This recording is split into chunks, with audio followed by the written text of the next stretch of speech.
Bezrat Hashem, la Gemara de ce matin, Eruvim 21b. La Gemara dit au milieu ici, Darash Rava. Rava, il a fait un discours sur les paroles du roi Salomon. Vioter me'ema beni. Et plus que ça, mon fils, Isaer asot sfarim arbe. Fais attention d'écrire beaucoup de livres dans ta vie. Veut dire quoi? Alors, regarde. Tu vis 70 ans, tu vis maximum 120 ans. Qu'est-ce qui va rester avec toi après toi? Tes enfants vont se rappeler de toi, ils vont monter chaque année à autant, petits-enfants, t'arrière-petits-enfants, mais après ça, rien du tout. Qui sait qui va se rappeler de toi? Tu as écrit des livres, tu as écrit des commentaires, ça va rester éternellement. Regardez, il y a des livres aujourd'hui qui sont datés de 1000 ans et 2000 ans, le Talmud, plus que depuis Arsinaï, le Rashi, le commentaire de Rashi.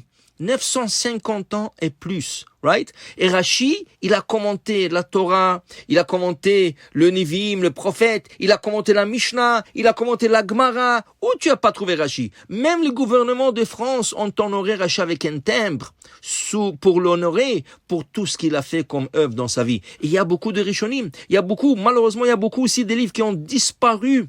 Oui, et petit à petit, ils sont en train de le retrouver. Alors dire le roi Salomon, tu veux laisser un bon souvenir dans ce monde? Écris des livres.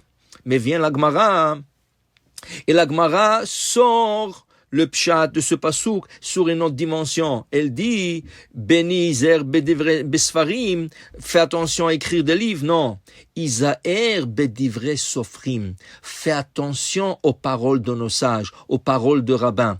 Aux paroles de rabbins plus que la Torah. Normalement, quelle approche de gens? Quand on leur dit, ça c'est la Torah, oh, ça c'est la Torah, je fais attention. Quand on leur dit, ça c'est des rabbins qui l'ont instauré, ah, des rabbins, oui, écoute, ils pensent comme ça, moi je pense pas comme ça, et écoute, ils voyaient pas, ils sont pas modernes comme nous, hein. Et c'est comme ça l'approche. Quand tu vois des paroles de rabbins, tu trouves toutes sortes de pots de sortie, et tu respectes pas. Non, dit le roi Salomon, fais attention. Et la Gemara nous donne un exemple. L'exemple, c'est Rabbi Akiva. Comme vous savez, Rabbi Akiva a vécu 120 ans. Les 3 derniers mois de sa vie, il a vécu en prison. Les Romains l'ont mis en prison et malheureusement, à la fin, ils l'ont tué. C'était un des 10 martyrs du peuple d'Israël qui est mort à la Kedushat Hashem.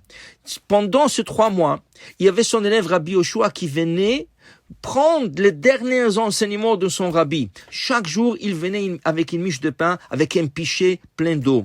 Un jour, ils ont changé le gardien. L'élève, il rentre chez son maître. Le gardien dit, où tu vas? Il dit, je vais visiter mon maître. Chaque jour, je viens ici. Il dit, mais le vieux, là, il a 120 ans, il n'a pas besoin de tout ça. Il a pris la miche de pain, il a coupé en deux, il a jeté la moitié à la poubelle, et l'autre moitié lui a donné. Et le pichet, il a versé la moitié de l'eau, il lui a donné la moitié. Rabbi Yoshua a commencé à pleurer et il rentrait dans la cellule de son rabbin. Il pleurait et Rabbi Akiva a pris le pichet. Il s'est lavé les mains pour faire le motzi. Là, Rabbi Yoshua a poussé et crie, Rabbi, qu'est-ce que vous êtes en train de faire? Rabbi Akiva fait son motzi. Il dit, qu'est-ce que je fais? Il dit, mais Rabbi, il a jeté ce rachat, il a jeté la moitié du pichet, il vous reste à peine de l'eau à boire. Qu'est-ce que vous avez fait, les Tataï? Maintenant, il ne va pas vous rester beaucoup de l'eau à boire. Vous allez mourir de soif. Dit Rabbi Akiva à son élève qu'il préfère de mourir de soif par l'amazé et de ne pas venir dans l'autre monde et mourir de soif de rabbins qui ont décrété de faire Netilat Yadayim sur le pain. Rabotai, pensez un peu, une grande réflexion aujourd'hui. Qu'est-ce qu'ils vous disent de faire pendant cette période de pandémie, de virus? Lavez les mains toute la journée. Vous savez pas qu'est-ce que vous avez touché. Vous avez touché n'importe quoi. Ça va vous donner le virus. Qu'est-ce que la Torah est en train de dire? Déjà 5780 ans. Lavez les mains. Tu te lèves le matin. Netilat Yadayim. Tu vas à la salle de bain. Netilat Yadayim. Tu veux manger le pain. Netilat Yadayim. Pourquoi tu dois écouter les docteurs qui te le disent et tu écoutes pas le rabbin qui l'a instauré? Netilat Yadayim a été instauré par le roi Salomon et son Bendin. Et quand il a instauré Netilat Yadayim, une voix céleste qui est sortie et lui a dit, M'chacham beni, ismach libi gamani. Hashem dit à Shlomo Amelech, je suis réjoui, je suis content que tu avais cette chokhma d'instaurer Netilat Yadayim. Alors, Rabotai, on n'écoute pas les paroles de rabbin. Et on va dire, c'est le rabbin qui a instauré, mais alors, Alors on écoute les paroles du docteur qui te dit de laver toute la main. Non, Rabotai.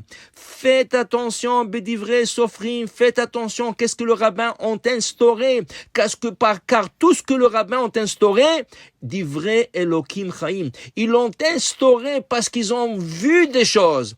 Ils l'ont instauré il y a plus que 3000 ans, mais ils ont vu ces pandémies qui vont arriver dans le monde. Ils ont vu tous ces microbes qui vont venir dans le monde. Ils nous ont instauré de se laver les mains depuis le matin qu'on se lève jusqu'au coucher qu'on va se dormir. Lavez-vous les mains. Enlevez le microbe.